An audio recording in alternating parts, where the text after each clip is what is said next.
Katy-No-Pockets. Story by Emmy Payne. Pictures by H.A. Ray.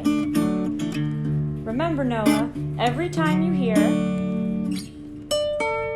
turn the page. Big tears rolled down Katy Kangaroo's brown face. Poor Katy was crying because she didn't have a pocket like the other mother kangaroos. Freddie was Katy Kangaroo's little boy, and he needed a pocket to ride in. All grown-up kangaroos take awfully big hops, and little kangaroos like Freddie get left far behind unless their mothers have nice pockets to carry them in. And poor Katy didn't have any pocket at all.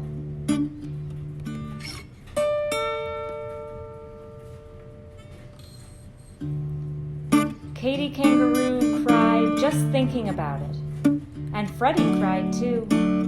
Then, all of a sudden, Katy had a wonderful idea. It was so wonderful she jumped 6 feet up in the air. The idea was this. Other animal mothers had children, and they didn't have any pockets. She'd go ask one of them how they carried their babies. Freddie looked all around to see whom to ask, and Katy looked all around to see too. And what they both saw were 2 bubbles rising from the river right beside them. "Mrs. Crocodile," said Katy, feeling lots better already. "She hasn't any pocket. Let's ask her." A lot of big muddy bubbles came up through the water, and then Mrs. Crocodile stuck her head up and opened her enormous mouth and smiled. "Why, Katy Kangaroo, what can I do for you today?" "Please, Mrs. Crocodile, I am so sad," said Katy. "I have no pocket, and Freddie has to walk wherever we go, and he gets so tired. Oh dear, oh dear." And she started to cry again. The crocodile began to cry too, and then she said, But what can I do?" "You can tell me how to carry Freddie," said Katy. "How do you carry little Catherine Crocodile?" "Oh, do please tell me." "Why, I carry her on my back, of course," said Mrs. Crocodile. She was so surprised that anyone shouldn't know that she forgot to cry anymore. "Why, on my back, of course."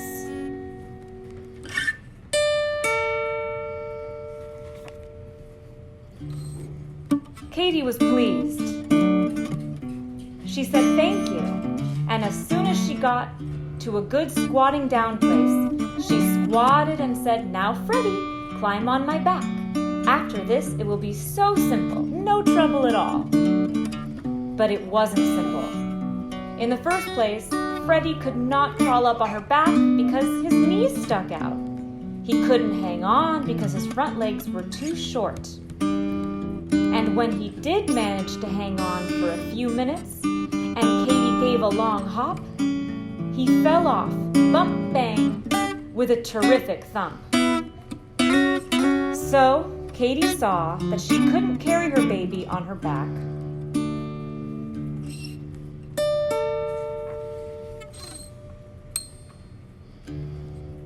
Katy and Freddie sat down again and thought and thought. "I know! I'll ask Mrs. Monkey. I'm sure she can help me." So Katy and Freddie set off for the forest, and very soon they found Mrs. Monkey. She had her young son, Jocko, with her, and Katy Kangaroo hurried so as to catch up with them, and she was almost out of breath. But finally, she managed to squeak, "Please, Mrs. Monkey, how do you carry Jocko?" "Why, in my arms, of course," said Mrs. Monkey. "How else would any sensible animal carry anything?" And she whisked away through the trees. "Oh dear," said Katy, and a great big tear ran across her long nose. I can't carry anything in these short little arms. Oh dear! She wasn't any help at all. What are we going to do? And she just sat down and cried harder than ever.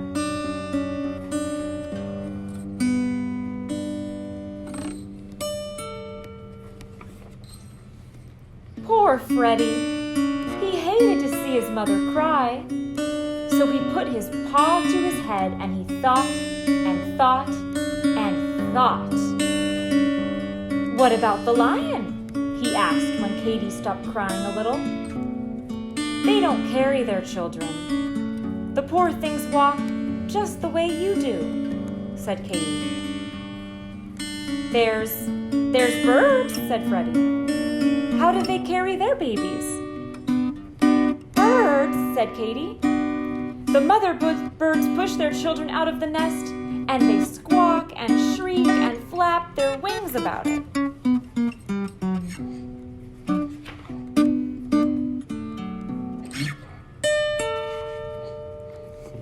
Then all at once, Katy Kangaroo stopped crying and looked at Freddie.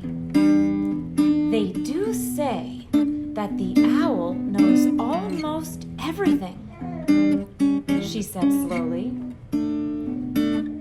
Well then, for goodness sake, let's ask him, said Freddie. They found the owl asleep in an old dead tree.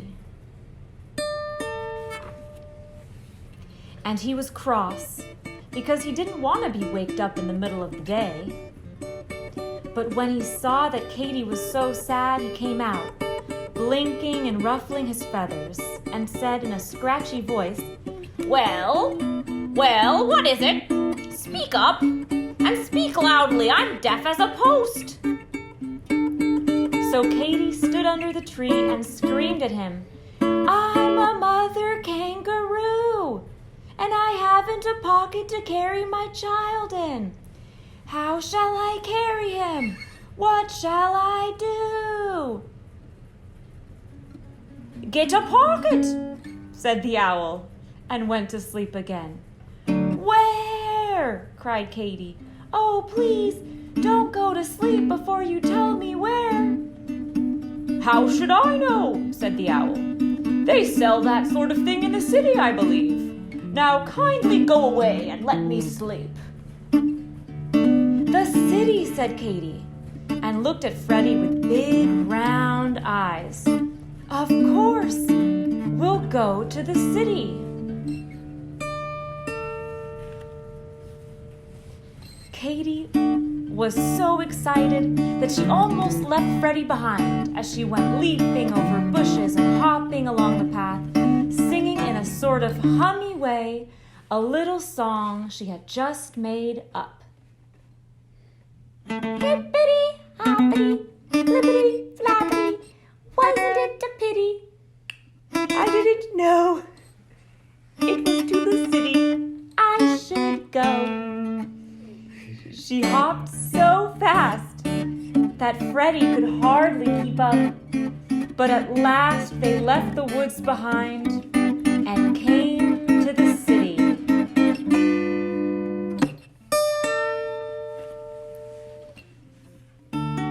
Where there were stores and houses and automobiles. The people all stared and stared at Katy, but she didn't notice it. She was looking for pockets, and she saw that almost everybody had them. And then, all at once, she could hardly believe it, a man who seemed to be all pockets.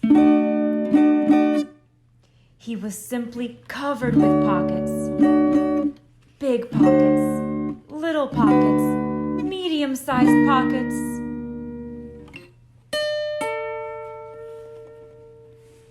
Katy went up to him and laid a paw on his arm. He was a little frightened, but Katy looked at him with her soft brown eyes and said, Please, dear kind man, get all those pockets?" "These pockets?" he said. "You want to know where I got all these pockets? Why, they just came with the apron, of course." "You mean you can really get something to put on with all those pockets already in it?" asked Katy. "Sure you can," said the man. "I keep my hammer and nails and tools in my pockets, but I can get another apron, so I'll give you mine." He took off the apron and dumped it upside down. Out fell a saw, wrench, nails, a hammer, a drill, and lots of other tools. Then the man shook the apron hard and turned it right side up again and hung it around Katy's neck and tied it behind her back. Katy was so pleased and excited and happy that she couldn't speak. She just stood still and looked down at the pockets and smiled and smiled and smiled. By this time, a big crowd had gathered to see what Katy Kangaroo was doing.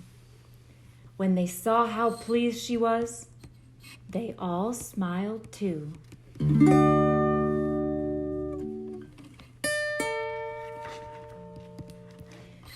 At last, Katy was able to say, "Thank you," to the nice, kind man.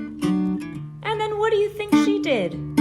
She popped Freddie into a very comfortable pocket, and she hippity-hopped home faster than ever before, because, of course, she didn't have to wait for Freddie.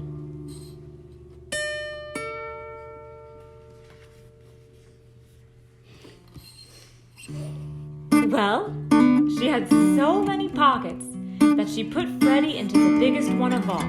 Then, into the next largest, she put little Leonard Lion. Thomas Tortoise just fitted into another pocket. Sometimes she had a baby bird if its mother was busy at a worm hunt. And there was still room for a monkey, a skunk, a rabbit, a raccoon, a lizard, a squirrel, a possum, a turtle, a frog, and a snail.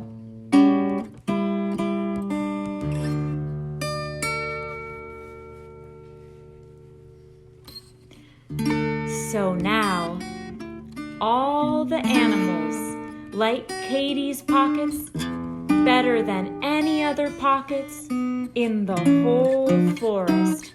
And Katy Kangaroo is very happy because now she has more pockets than any mother kangaroo in the world. The end. That was Katy-No-Pocket. Story by Emmy Payne.